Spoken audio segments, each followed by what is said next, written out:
Hello everyone, welcome to my channel 6 to 12 NCERT classes में आपका स्वागत है। और हम लोग 8 क्लास का हिस्ट्री का सेकंड पार्ट आज कंप्लीट करेंगे। ठीक है, सेकंड चैप्टर का फर्स्ट पार्ट आप लोग को दे दिया गया था, आज सेकंड पार्ट इसको कंप्लीट कर देंगे 2 चैप्टर। ओके, तो चलिए, यदि हम 1757 से 1857 के बीच ईस्ट इंडिया कंपनी के द्वारा भारतीय राज्यों पर कब्जे की प्रक्रिया को देखें तो कुछ महत्वपूर्ण बातें सामने आती है। किसी अनजान इलाके में कंपनी ने सीधे सैनिक हमला प्राय नहीं किया। उसने किसी भी भारतीय रियासत या अधिग्रहण करने से पहले विभिन्न राजनीतिक, आर्थिक और कूटनीतिक साधनों का इस्तेमाल किया है।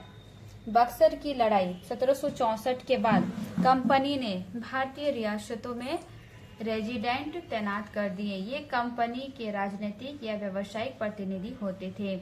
उनका काम कंपनी के हितों की रक्षा करना और उन्हें आगे बढ़ाना था।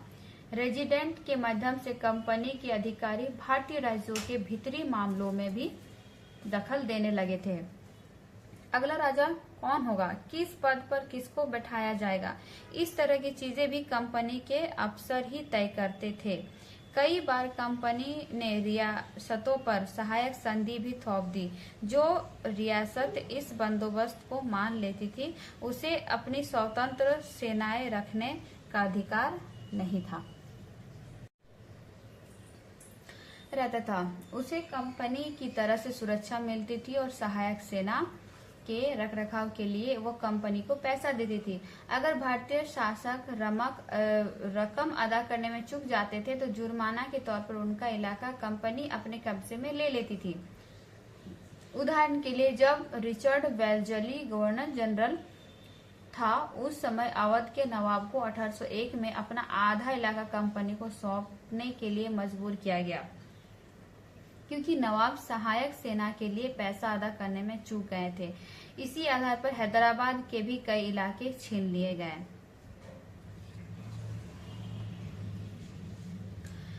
रेजिडेंट की ताकत क्या होती थी?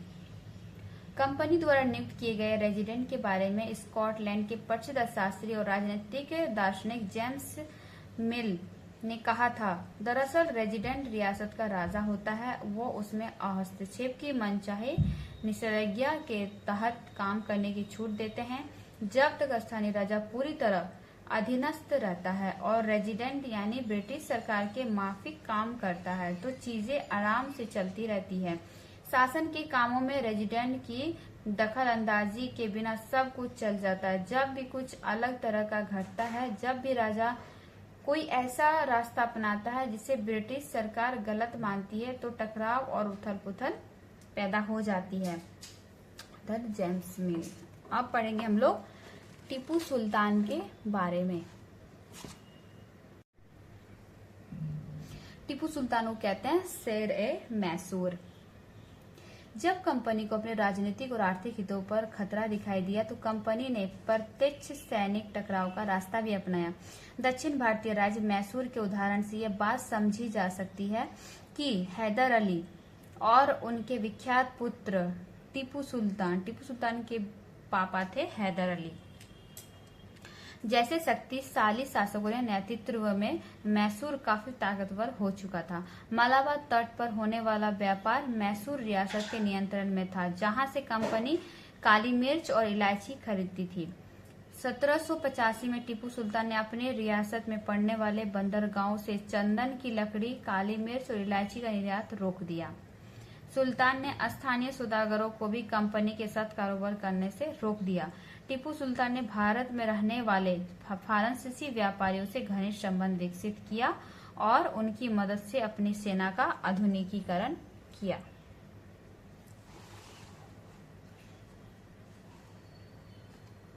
सुल्तान ने इन कदमों से अंग्रेज आग बबूला हो गए और उन्हें हैदर अली और टीपू सुल्तान बहुत महत्वाकांक्षी, घमंडी और खतरनाक दिखाई देते थे। अंग्रेजों को लगता था कि ऐसे राजाओं को नियंत्रित करना और कुचलना जरूरी है। फलस्वरूप मैसूर के साथ अंग्रेजों को 4 बार जंग हुई। मैसूर के साथ अंग्रेजों को 4 बार जंग हुई। ठीक है, कब है? 1767 से 1769 तक, 1780 से 1784 2, 1790 से 92 तक तीसरा और 1799 में। श्रीरंगपट्टम की आखिरी जंग में कंपनी को सफलता मिली। अपनी राजधानी की रक्षा करते हुए टीपू सुल्तान मारे गए और मैसूर का राजकाज पुराने वोडियार राजवंश के हाथों में सौंप दिया। इसके साथ ही मैसूर पर भी सहायक संधि थोप दी गई।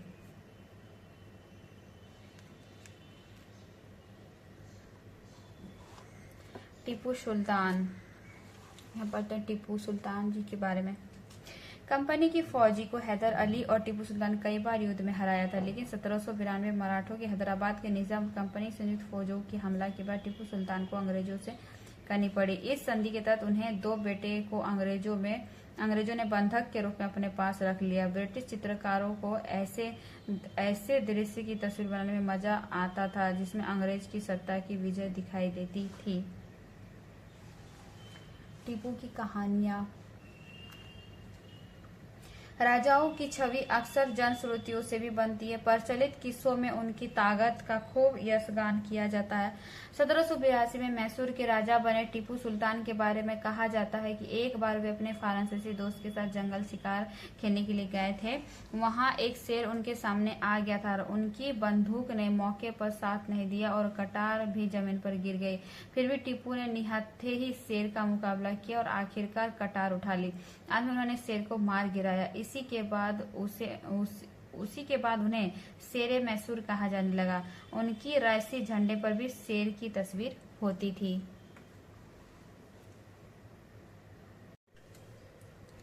मराठों से लड़ाई। 18वीं शताब्दी के आखिर में कंपनी मराठों की ताकत को भी काबू और खत्म करने के बारे में सोचने लगी थी। 1761 में पानीपत की तीसरी लड़ाई में हार के बाद दिल्ली से देश का शासन चलाने का मराठों का सपना चूर चूर हो गया। उन्हें कई राज्यों में बांट दिया गया। इन राज्यों की बागडोर संधिया, होलकर, गायकवाड़ और भोंसले जैसे अलग अलग राजवंशों के हाथों में थी। ये सारे सरदार एक पेशवा के अंतर्गत यानी सर्वोच्च मंत्री के अंदर एक कॉन्फेडरेसी यानी राजमंडल के सदस्य थे। पेशवा इस राजमंडल का सैनिक और प्रशासकीय प्रमुख होता था और पुणे में रहता था। महादजी सिंधिया और नाना फडणवीस 18वीं सदी के आखिर के 2 प्रसिद्ध मराठा योद्धा और राजनीतिज्ञ थे। एक के बाद एक कई युद्ध में कंपनियों ने मराठों के घुटने टेकने पर मजबूर कर दिया। पहला युद्ध 1782 में सालबाई संधि के साथ खत्म हुआ, जिसमें कोई पक्ष नहीं जीत पाया। दूसरा अंग्रेज मराठा युद्ध कई मोर्चों पर लड़ा गया। इसका नतीजा यह हुआ कि उड़ीसा और यमुना के उत्तर में स्थित आगरा व दिल्ली सहित कई भूभाग अंग्रेजों के कब्जे में आ गए। अंततः 1817 से 19 के तीसरे अंग्रेज मराठा युद्ध में मराठों की ताकत को पूरी तरह कुचल दिया गया और पेशवा को पुणे से हटाकर कानपुर के पास बिठूर में पेंशन पर भेज दिया गया। अब बिंद के दक्षिण में स्थित पूरे भूभाग पर कंपनी का नियंत्रण हो चुका था।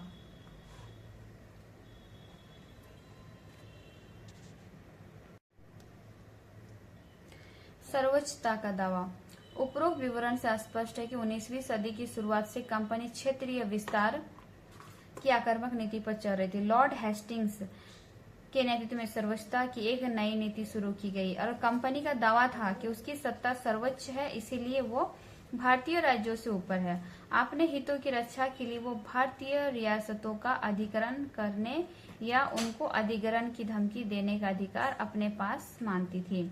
ये सोच बाद में भी अंग्रेजों की नीतियों में दिखाई देती रही, लेकिन यह प्रक्रिया बैरो कटोक नहीं चलती। उदाहरण के लिए जब अंग्रेजों ने कित्तूर के छोटे से राज्य को कब्जे में लेने का प्रयास किया तो रानी चेन्नम्मा ने हथियार उठा लिए और अंग्रेजों के खिलाफ आंदोलन छेड़ दिया।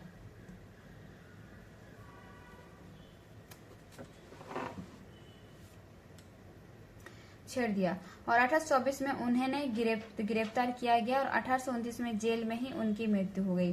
चेन्नम्मा के बाद कित्तूर स्थित संगोली के एक गरीब चौकीदार रायन्ना ने यह प्रतिरोध जारी रखा। चौतरफा समर्थन और सहायता से उन्होंने बहुत सारे ब्रिटिश शिविरों और दस्तावेजों को नष्ट कर दिया था। आखिरकार उन्हें भी अंग्रेजों ने पकड़कर 1830 में फांसी पर लटका दिया। प्रतिरोध के ऐसे कई दूसरे उदाहरण आप इस किताब में आगे पढ़ेंगे। 1830 के दशक के अंत में ईस्ट इंडिया कंपनी रूस के प्रभाव से बहुत डरी हुई थी। कंपनी को भय था कि कहीं रूस का प्रभाव पूरे एशिया में फैलकर उत्तर पश्चिमी से भारत को भी अपनी चपेट में न ले ले। इसी डर के चलते अंग्रेज अब उत्तर पश्चिमी भारत पर भी अपना नियंत्रण स्थापित करना चाहते थे। उन्होंने 1838 से 1842 के बीच अफगानिस्तान के साथ एक लड़ाई लड़ी और वहां अप्रत्यक्ष कंपनी शासन स्थापित कर लिया। 1843 में सिंध भी कब्जे में आ गया और इसके बाद पंजाब की बारी थी। यहाँ महाराजा रंजीत सिंह ने कंपनी की दाल नहीं गलने दी और 1839 में उनकी मृत्यु के बाद इस रियासत के साथ 2 लंबी लड़ाइयाँ हुई और आखिरकार 1849 में अंग्रेजों ने पंजाब का भी अधिग्रहण कर लिया। विलय नीति, एवरीवन थोड़ा ध्यान से सुनिएगा, ठीक है। विलय नीति, अधिग्रहण की आखिरी लहर 1848 से 1856 के बीच गवर्नर जनरल बने लॉर्ड डलहौजी के शासन काल में चली। लॉर्ड डलहौजी ने एक नई नीति अपनाई जिसे विलय नीति का नाम दिया गया।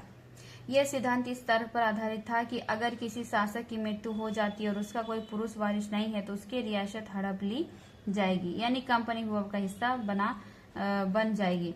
इस सिद्धांत के आधार पर एक के बाद एक कई रियासतें सतारा, सबलपुर, उदयपुर, नागपुर और झांसी अंग्रेजों के हाथ में चली गई। आखिरकार 1856 में कंपनी ने अवध को भी अपने नियंत्रण में ले लिया। इस बार अंग्रेजों ने एक नया तर्क दिया। उन्होंने कहा कि वे अवध की जनता को नवाब के कुशासन से आजाद कराने के लिए कर्तव्य से बंधे हुए हैं, इसलिए वे अवध पर कब्जा करने को मजबूर हैं। उन्हें प्रिय नवाब को जिस तरह से गद्दी हटाया था उसे देखकर लोगों में गुस्सा भड़क उठा और अवध के लोग भी 1857 के महान विद्रोह में शामिल हो गए थे। और देखिए एवरीवन, यहाँ क्या है, देखिए ये जो व्हाइट मैन है ब्रिटिश शासन के अधीन क्षेत्र। सबसे पहले अंग्रेज का अधीन क्षेत्र ये था बनारस, कलकत्ता और हैदराबाद के थोड़ा सा जगह और मैसूर के थोड़ा सा इधर जगह, ठीक है। और यहाँ पे देखिए जहाँ पे व्हाइट दिख रही है ना, उसके बाद शासन कर ये है 1797 की और ये है 1840 की स्थिति। देखिए धीरे धीरे कब्जा करते चले गए और यहाँ पे पूरी तरह से इन्होंने कब्जा कर लिया। लाहौर हो गया, काठमांडू हो गया, लखनऊ, बनारस, कलकत्ता, पूना, मैसूर, मद्रास इत्यादि। कब है? 1857 की स्थिति, पूरी तरह से उन्होंने कब्जा कर लिया। अब आगे पढ़ेंगे नए शासन की स्थापना। गवर्नर जनरल वारेन हेस्टिंग्स उन बहुत सारे महत्वपूर्ण व्यक्तियों में से था जिन्होंने कंपनी की ताकत फैलाने में अहम भूमिका अदा की थी। वारेन हेस्टिंग्स के समय तक आते कंपनी ने न केवल बंगाल की बल्कि बम्बई और मद्रास में भी सत्ता हासिल कर चुकी थी। ब्रिटिश इलाके मोटे तौर पर प्रशासकीय इकाइयों में बटे हुए थे जिन्हें प्रेसिडेंसी कहा जाता था। उस समय 3 प्रेसिडेंसी थी, बंगाल, मद्रास और बम्बई। हर एक का शासन गवर्नर के पास होता था। सबसे ऊपर गवर्नर जनरल होता था। वारेन हेस्टिंग्स ने कई प्रशासकीय सुधार किए और न्यायालय के क्षेत्र में उसके सुधार खासतौर से उल्लेखनीय थे। 1772 से एक नई न्याय व्यवस्था स्थापित की गई। इस व्यवस्था में प्रावधान किया गया कि हर जिले में 2 अदालतें होगी, फौजदारी अदालत और दीवानी अदालत। दीवानी अदालत के मुखिया यूरोपीय जिला कलेक्टर होते थे और मौलवी और हिंदू पंडित उनके लिए भारतीय कानूनों की व्याख्या करते थे। फौजदारी अदालतों में अभी भी काजी और मुफ्ती के ही अंतर्गत थी, लेकिन वे अभी कलेक्टर की निगरानी में काम करते थे। मुफ्ती मुस्लिम समुदाय का एक न्यायविद जो कानूनों की व्याख्या करता था। काजी इसी व्याख्या के आधार में फैसले सुनाता था। काजी एक न्यायाधीश होते थे। और महाभियोग, जब इंग्लैंड के हाउस ऑफ कॉमन्स में किसी व्यक्ति के खिलाफ दुराचारण का आरोप लगाया जाता था तो हाउस ऑफ लॉर्ड्स संसद के ऊपरी सदन में उस व्यक्ति के खिलाफ मुकदमा चलाता है और इसे महाभियोग कहा जाता है। देख रहे हैं यहाँ पे वारेन हेस्टिंग्स पे मुकदमा चलाया गया। देखिए पहले का संसद भवन कैसे होता था। चलिए आगे बढ़ते हैं। एक बड़ी समस्या था कि ब्राह्मण पंडित धर्मशास्त्र की अलग अलग शाखाओं के हिसाब से स्थानीय कानूनों की एक अलग व्याख्या कर देते थे। इस भिन्नता को खत्म करके समरूपता लाने के लिए 1775 में 11 पंडितों को भारतीय कानूनों का एक संकलन तैयार करने का काम सौंपा गया। NB हॉलहेड ने इस संकलन का अंग्रेजी में अनुवाद किया और 1778 तक यूरोपीय न्यायाधीशों के लिए मुस्लिम कानूनों की भी एक संहिता तैयार कर ली थी। 1773 के रेगुलेटिंग एक्ट के तहत एक नए सर्वोच्च न्यायालय की स्थापना की गई। इसके अलावा कलकत्ता में अपीलीय अदालत, सदर निजामत अदालत की भी स्थापना की गई। भारतीय जिले में कलेक्टर सबसे बड़ा ओहदा होता था। जैसे कि नाम से ही पता चलता है, उसका मुख्य काम लगान और कर इकट्ठा करना तथा न्यायाधीशों, पुलिस अधिकारियों और दरोगा की सहायता से जिले में कानून व्यवस्था बनाए रखना होता था। इसका कार्यालय कलेक्टर सत्ता और संरक्षण का न्याय केंद्र बन गया था, जिसने पुराने सत्ता केंद्रों को हाशियों पर ढकेल दिया। कंपनी की फौज।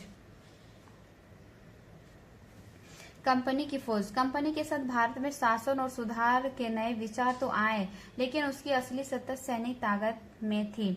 मुगल फौज मुख्य रूप से घुड़सवार घोड़े पर चलने में प्रशिक्षित और पैदल सेना थी।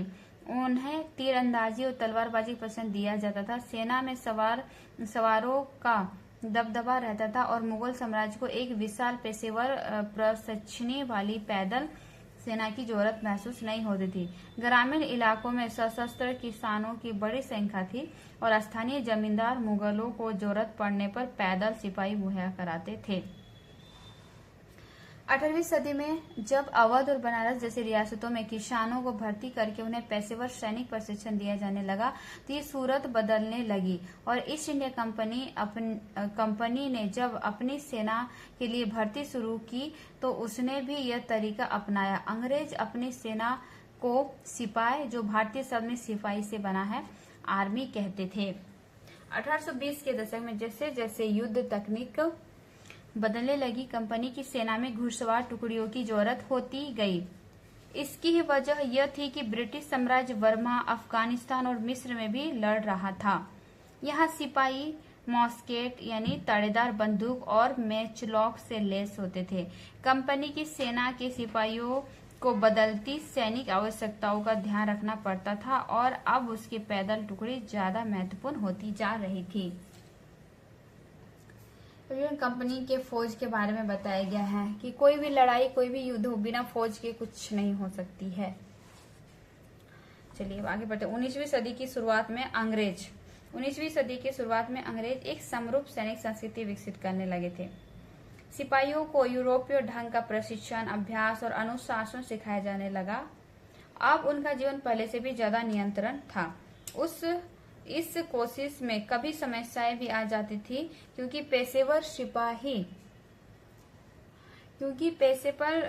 सिपाहियों की सेना खड़ा करने के चक्कर में अंग्रेज कई बार जाति और समुदाय की भावनाओं को नजरअंदाज कर देते थे। भला लोग अपनी जातीय और धार्मिक भावनाओं को इतनी आसानी से कैसे छोड़ सकते थे? क्या वे खुद को अपने समुदाय का सदस्य मानने के बजाय सिर्फ सिपाही मान सकते थे? सिपाही क्या महसूस करते थे? अपने जीवन और अपनी पहचान, यानी वे कौन थे, इस बात के एहसास में जो बदलाव आ रहे थे, उनको सिपाहियों ने किस तरह देखा? 1857 का विद्रोह हमें सिपाहियों की इस दुनिया की झलक दिखाता है। इस विद्रोह के बारे में आप अध्याय 5 में पढ़ेंगे। 1857 का विद्रोह जो है हम लोग चैप्टर 5 में पढ़ेंगे एवरीवन, ठीक है। और 1857 का विद्रोह से बहुत सारे क्वेश्चन फंसते हैं एग्जाम में एवरीवन, उस टॉपिक को थोड़ा ध्यान से हम लोग करेंगे, ठीक है। अब इसमें दिया है निष्कर्ष। ईस्ट इंडिया कंपनी एक व्यापारिक कंपनी से बढ़ते बढ़ते एक भौगोलिक उपनिवेशिक शक्ति बन गई। 19वीं सदी की शुरुआत में नई भाप तकनीकी के आने से यह प्रक्रिया और तेज हुई। तब तक समुद्र मार्ग से भारत पहुंचने में 6-8 माह का समय लग जाता था। भाप से चलने वाले जहाजों ने यह यात्रा 3 हफ्तों में समेट दी। इसके बाद तो ज्यादा से ज्यादा अंग्रेज और उनके परिवार भारत जैसे दूर देश में आने लगे। 1857 तक भारतीय उपमहाद्वीप के 63% भूभाग और 78% आबादी पर कंपनी का सीधा शासन स्थापित हो चुका था। देश के शेष भूभाग और आबादी पर कंपनी का प्रत्यक्ष प्रभाव पड़ा। इस प्रकार व्यावहारिक स्तर पर ईस्ट इंडिया कंपनी अपने पूरे भारत को अपने नियंत्रण में ले चुकी थी। हमारे पूरा भारत को अपना नियंत्रण में ले लेगी थी। और एवरीवन, ये आपका सेकेंड चैप्टर यहीं पे खत्म होती है। हिस्ट्री 8 क्लास की। ओके, लाइक एंड सब्सक्राइब कर दिएगा, मेरे चैनल को आगे बढ़ाइएगा। ठीक है everyone, thank you everyone, bye bye.